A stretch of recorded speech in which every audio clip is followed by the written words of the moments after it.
Lia, à l'âge de ses 17 ans, se fait renverser par une voiture et se retrouve en fauteuil roulant à partir de ce moment-là. Le chauffard ne s'est pas arrêté, il l'a laissée pour morte. Et à partir de ce moment-là, Lia n'a qu'une idée en tête, c'est de le retrouver. Quelque temps plus tard, elle découvre chez ses parents un courrier qui s'avère être un pot de vin.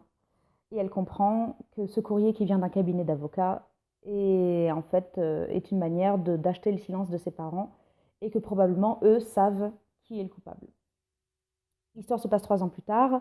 Lia est en école de droit, justement pour pouvoir intégrer en tant que stagiaire ce cabinet d'avocats et pouvoir, une fois qu'elle y arrive en tant que stagiaire, enquêter sur d'où vient le pot de vin, qui est au courant de quoi, comment, pourquoi, qui est impliqué ou pas.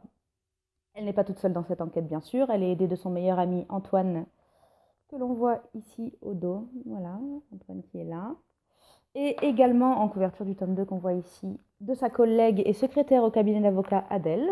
Voilà, que l'on voit ici au dos aussi les trois, Antoine, Lia et Adèle, qui seront des alliés déterminants pour trouver des indices, pour l'aider justement, comme elle est handicapée, l'aider à faire certaines choses qu'elle ne pourra pas faire seule. Et aussi, ce sont des acolytes au quotidien pour l'enquête, en plus d'être des amis. On va découvrir un panel de personnages relativement large et en même temps tout se passe un petit peu dans des huis clos, surtout le tome 1 où justement le but c'est de se focaliser sur la présentation des personnages, qui ils sont, comment les mettre en place et pouvoir mieux les cerner et mieux savoir qui ils sont. Et effectivement de pouvoir suivre cette enquête et de pouvoir suivre cette enquête.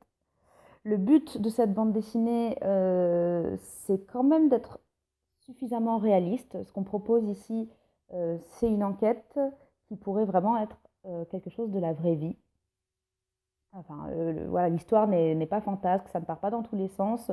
On n'est pas non plus dans quelque chose de noir. Le but, c'est vraiment de pouvoir parler du handicap sans que ce soit un point central, car c'est l'enquête qui mène toute la trame narrative et ce n'est pas le handicap qui est ce n'est pas son handicap qui dirige en fait la trame narrative.